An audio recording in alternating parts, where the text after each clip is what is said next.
Salve, salve galera, sejam todos bem-vindos a mais um vídeo aqui no canal. Hoje galera, vamos fazer aqui uma reação e um corte de Neto aí reagindo ao confronto do Brasil. Isso mesmo, o Brasil vai pegar a Noruega e craque Neto aí já avalia esse jogo e também já faz sua escalação para o jogo contra a Noruega. Vamos ver aí o que ele falou. Então, sem mais enrolação galera, fica agora aí com o vídeo. Aí rapaziada da Rádio Craque Neto Euro 17, tamo junto e misturada. Um abração pra vocês todos. Tá aqui, ó. Olha lá, ó. De Ronaldo, fenômeno. Aí, ó. Fenômeno mesmo, né? Grande Ronaldo, fenômeno do 98. Aí, ó. É o seguinte. Noruega, gostei. Achei muito melhor a Noruega do que a Costa do Marfim. Né? Acho que a seleção da Costa do Marfim é muito mais forte do que a da Noruega. Mas tem Haaland, né? Ou Holland, do jeito que vocês quiserem pronunciar. E aí, meu irmão, é o seguinte... O Brasil é favorito para ganhar, né? Tem que ver como é que o Ancelotti vai enxergar isso, né? Eu, por exemplo, colocaria o meu time. Alisson, Danilo, que é bom jogador, né? Os caras estão metendo o pau nele aí por causa de número, isso é uma babaquice. Todo mundo é importante na seleção brasileira. Tá aqui, ó. Estamos de seleção.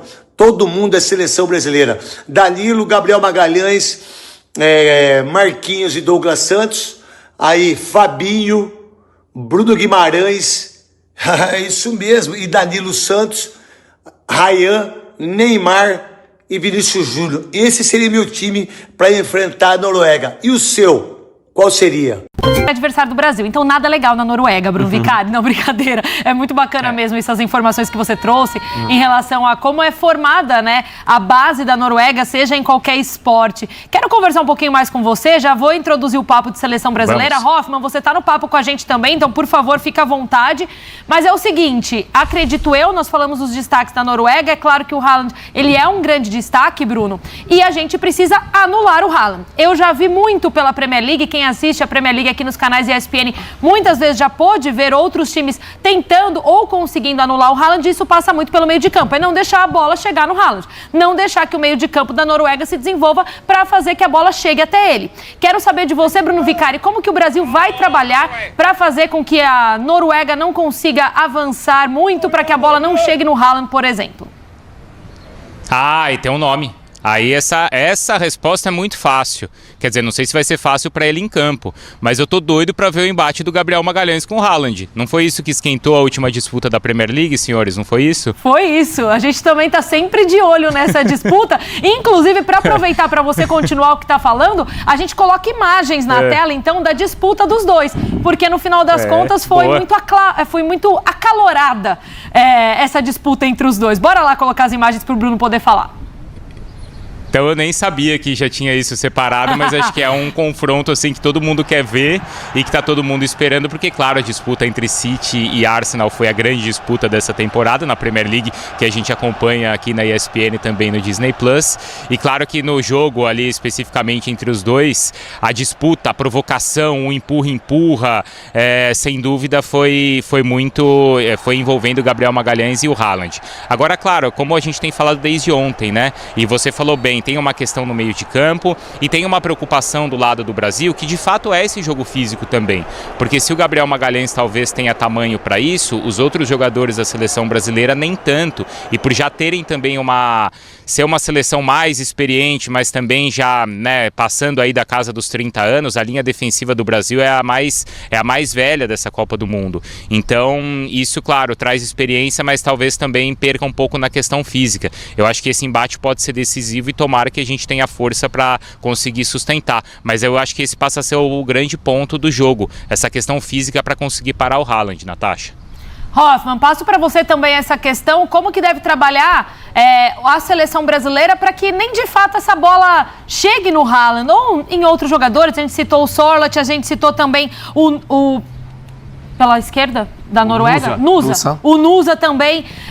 Enfim, Hoffman, como que você acha que a seleção brasileira precisa trabalhar para não deixar que a Noruega desenvolva o jogo para chegar até o seu atacante? Evidentemente há esse embate direto, né, do Gabriel Magalhães com o Haaland, o Marquinhos também em determinados momentos. Acho importante ressaltar que ao mesmo tempo que a gente fala e valoriza um atacante como o Erling Haaland, um dos melhores do mundo na sua posição, o Brasil tem um dos melhores zagueiros do mundo também, que é o Gabriel Magalhães. Muitas vezes o brasileiro não valoriza o talento que tem na seleção. Valoriza outros zagueiros, outros jogadores e não olha para a própria seleção brasileira. O Gabriel Magalhães é um zagueiro top do mundo, top. Você começar aqui a fazer uma lista dos 3, 5 melhores zagueiros do mundo, o Gabriel Magalhães entra. Fez parte da linha de defesa do Arsenal histórica dessa temporada. Então acho que esse embate direto vai ser muito legal, do mais alto nível possível do futebol internacional. De maneira geral, aquilo que eu falava antes, o jogo norueguês passa muito pelo Odegaard, a marcação brasileira precisará ter muita atenção, porque o Odegaard, ele não é um jogador estático no 4-3-3 da Noruega. Em vários momentos, hoje mesmo, eu vi ele voltando e se posicionando atrás do Berg e do Berger. Sabe, tem o Berg e o Berger, né? A gente tem que mudar só uma letra a mais ali do nome. Mas vários momentos eu vi o Odegaard ele voltando para fazer a saída de bola mesmo tendo esses outros jogadores no meio de campo. Circula bastante, busca o jogo apoiado muito com o Nusa pela esquerda, porque tem esse jogo rápido, a tabela rápida, para aproveitar a qualidade individual do Nusa. Então acho que uma marcação atenta ao Odegaard, evidentemente. Atenção especial ao meio de campo da Noruega, que tem o passe por baixo com muita qualidade, e 1 contra 1 do Nusa, que é quem cria a jogada para colocar a bola na grande área. Mas evidentemente esse embate direto do Gabriel Magalhães vai chamar muito atenção com o Erling Haaland. Vou aproveitar que você falou novamente sobre o embate do Gabriel Magalhães para colocar números na tela então para o Fã de Esportes. Porque é o seguinte, tá aí para você, ó, confrontos entre Gabriel Magalhães pelo Arsenal e Haaland pelo City. Vitórias de Gabriel foram 2, empates foram 4 e vitórias de Haaland foram 5.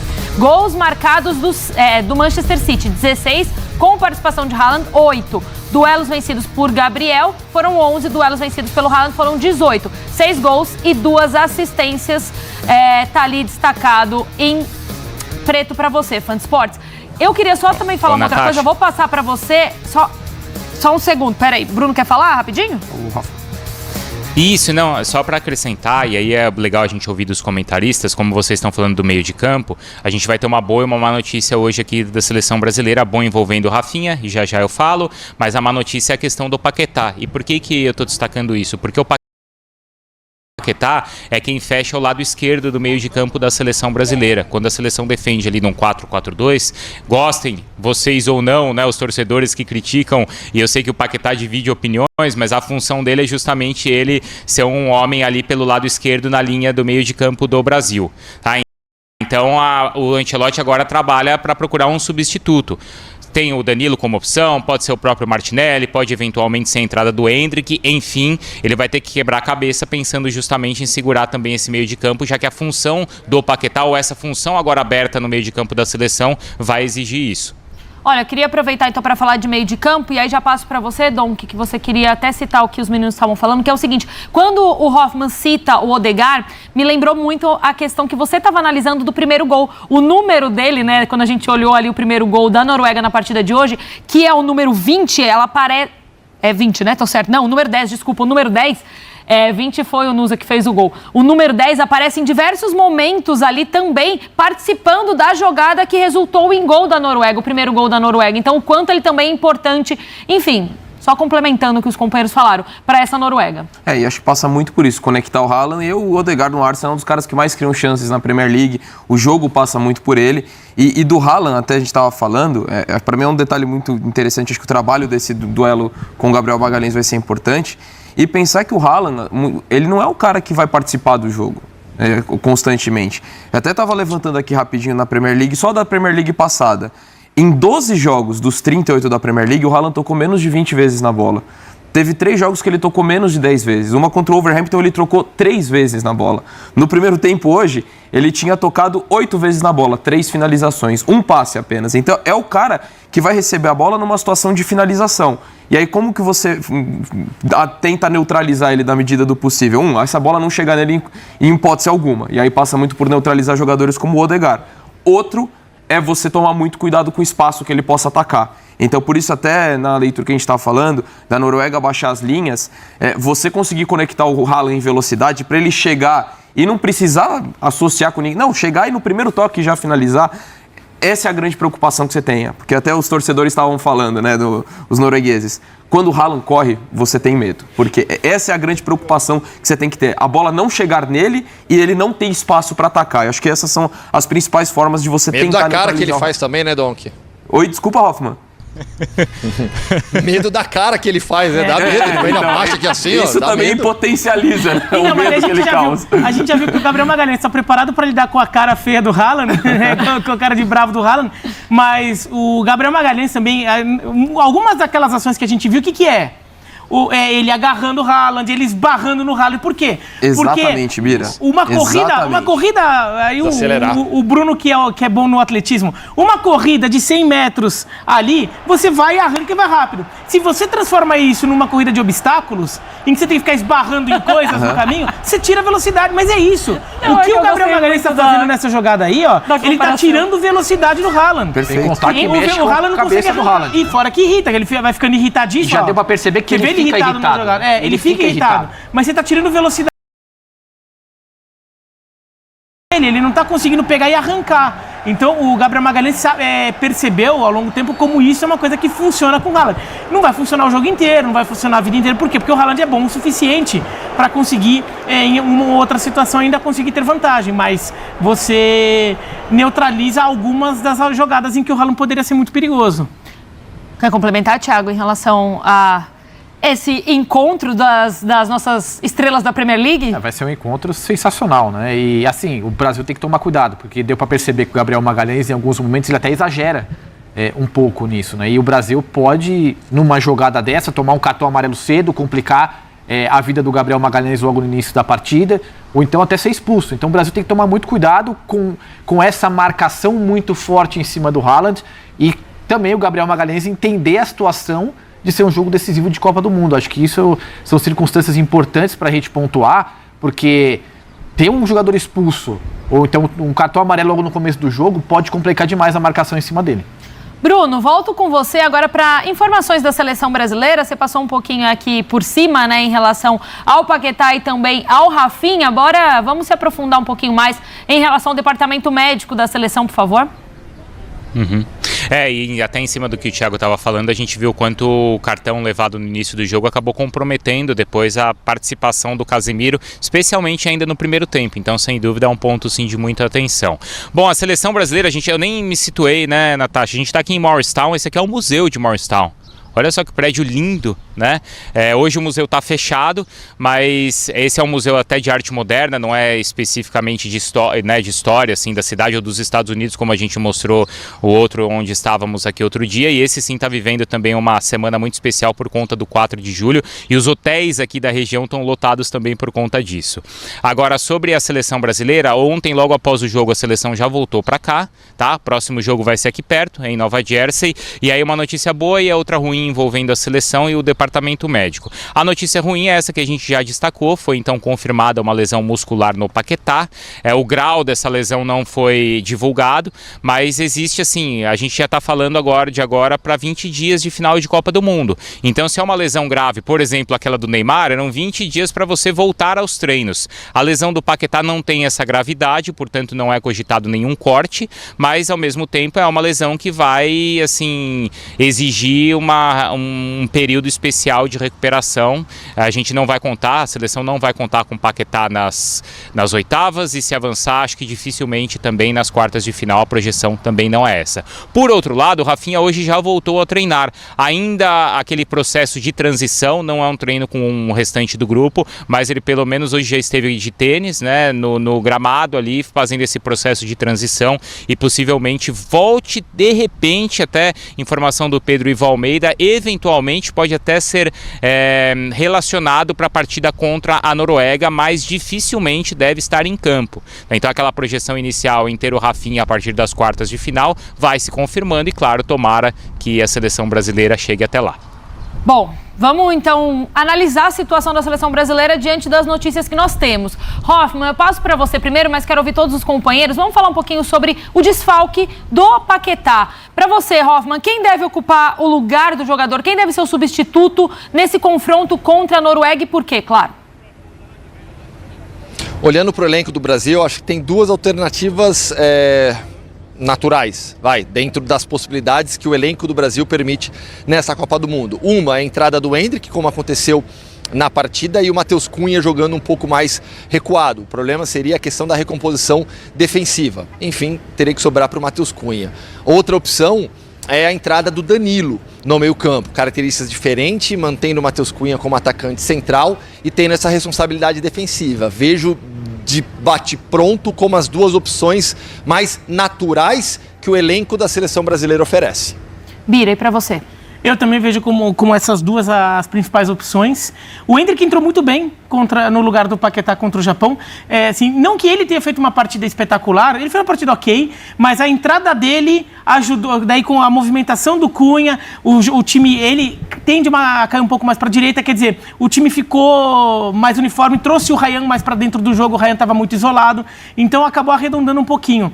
Mas assim, aquele meu retranqueiro aqui que ainda fica, às vezes, fica pensando no Danilo para ficar um pouco mais equilibrado, considerando que é um jogo que, se o Brasil tiver com o meio de campo mais parrudo, consegue recuperar rápido, pressionar a Noruega, empurrar a Noruega e ter uma velocidade de recomposição no caso de uma Noruega contra-atacar. Eu fico achando que ter esse meio campo forte vai ser importante contra a Noruega, ao invés de um time mais leve.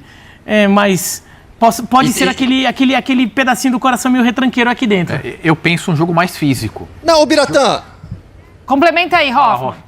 Não, eu não acho que você esteja sendo retranqueiro, não. Eu acho que até pensando como estratégia para a partida, é melhor começar com uma ideia, já que você não tem tantas opções assim. O Brasil sofre com as contusões também, e você não tem uma variedade tão grande assim de opções para substituir o Paquetá. Tem o Ederson também, tá? Acho que a gente não pode descartar como uma terceira opção, que seria um outro meio-campista do elenco. Mas pensando como estratégia de jogo, é melhor você ter a opção ofensiva para depois do que começar de imediato já com essa carta. Você usa a carta de um meio-campo mais forte, mais encorpado, e guarda a carta ofensiva para a necessidade que o jogo te apresentar. Eu iria mais defensivo até ainda. Porque Vai lá, Bruno. O Thiago, só completando, né? Teve essa boa lembrança aí, a do Hoffman, e para os meus olhos essa seria a melhor também, que é você já colocar o Endrick. Mas essa substituição o Ancelotti faz também e usa quando a seleção, no caso contra o Japão, por exemplo, já tinha desvantagem. Então a seleção precisava, né, de reverter um resultado. Uma outra opção, e não sei como é que vocês avaliam, é a própria permanência agora do Martinelli, porque é um cara que sabe ali fechar o lado esquerdo. Ele não é um meia, mas ele também tem jogado assim quando a seleção ataca por dentro, com o Vinícius mais pelo lado. Então não descartaria também essa possibilidade, tá? E teoricamente foi a... É que o Martinelli agora, é o novo Rossellu do Brasil, né? O novo Rossellu do Carlo Ancelotti. E teoricamente... Então é isso, galera. Chega mais um fim de vídeo aqui no canal. Espero que tenham gostado. Vimos aí a imprensa aí reagindo um pouquinho sobre o Brasil que enfrenta a Noruega. E no mesmo do vídeo aí, né, também falando aí sobre esse confronto, né? Confronto aí de Vini Júnior versus Haaland. Haaland é um jogador aí excepcional, né? Mas na entrevista ele falou ali que a Noruega não tem chance, né? A gente sabe que ele faz isso, né? Ele gosta de jogar pressão para outro time, ele sempre foi jogador assim, né? Fez uma coisa com a França e ele nem estava jogando, né? Mas é isso, não podemos vacilar nesse confronto. É um confronto aí mata, né? Mata-mata, né? Só um jogo, né? E se vacilar é eliminado. Mas é isso. Eu acredito que o Brasil tem uma grande chance aí de se classificar para as quartas de finais e assim por diante, crescendo aí no campeonato. Qual a sua opinião? Você concorda? Deixe seu like aqui, inscreva no canal, galera, e até o próximo vídeo.